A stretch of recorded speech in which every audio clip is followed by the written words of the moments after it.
Good morning, and welcome to Redeemer Lutheran Church. I'm Pastor Gary Lodeholt.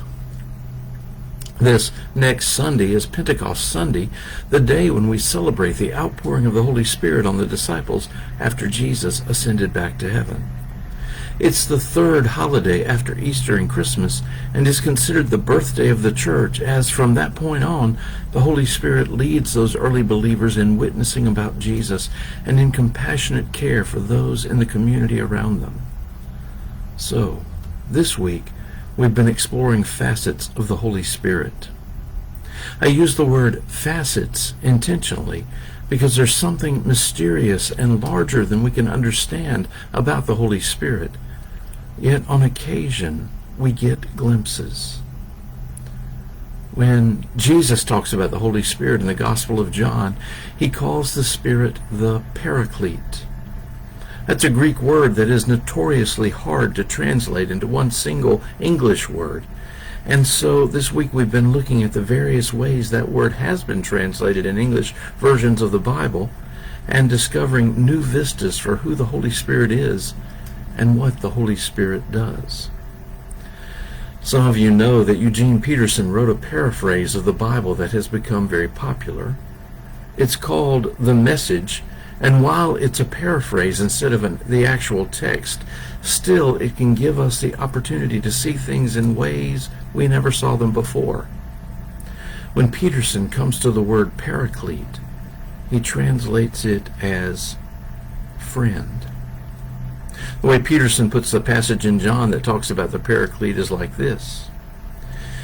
Jesus says, "If you love me, show it by doing what I've told you. I will talk to the Father, and he'll provide you another friend, so that you will always have someone with you. This friend is the Spirit of truth."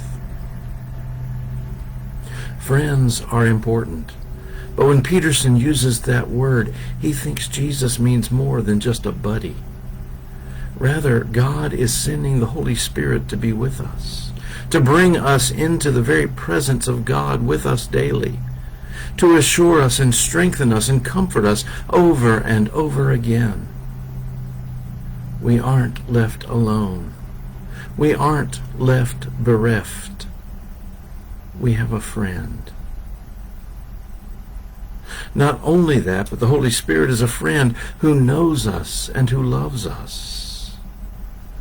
George Eliot wrote, "Oh, the inexpressible comfort of feeling safe with a person, having neither to weigh thoughts nor measure words, but to pour them all out, just as they are, chaff and grain together, knowing that a faithful hand will take and sift them, keep what is worth keeping, and then with the breath of kindness blow the rest away."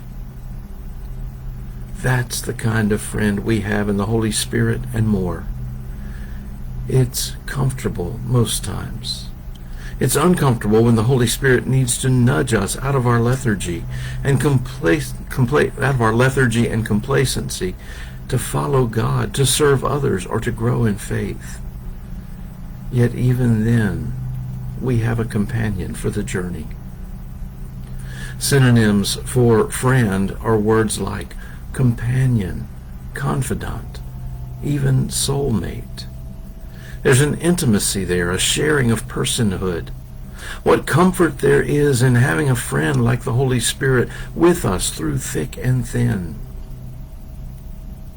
Psychologist M. Scott Peck wrote, "Often the most loving thing we can do when a friend is in pain is to share the pain, to be there even when we have nothing to offer except our presence, and even when being there is painful to ourselves."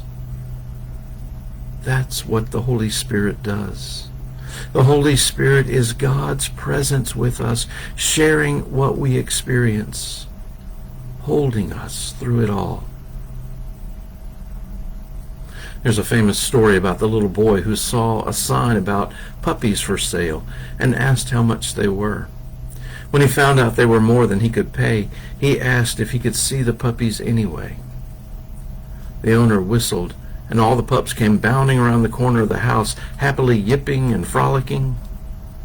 A moment later, one more struggled around the corner, dragging his leg. The boy asked, "What's wrong with that one?" The owner replied that the pup had a bad leg and would never be able to run or play like the others. The boy stared at it and then said to the owner of the pups, "Mister, I'd like to buy that pup. I can pay you a little every week until I've paid the whole price." The owner said, "Son, why would you want that pup? He'll never be right." The boy pulled up his pant leg to show a brace on his own leg. "Mister," he said, "that pup is going to need someone who understands him to help him in life." What a comfort it is to have a friend like the Holy Spirit who understands us. Thanks for watching, and remember to let this day belong to God.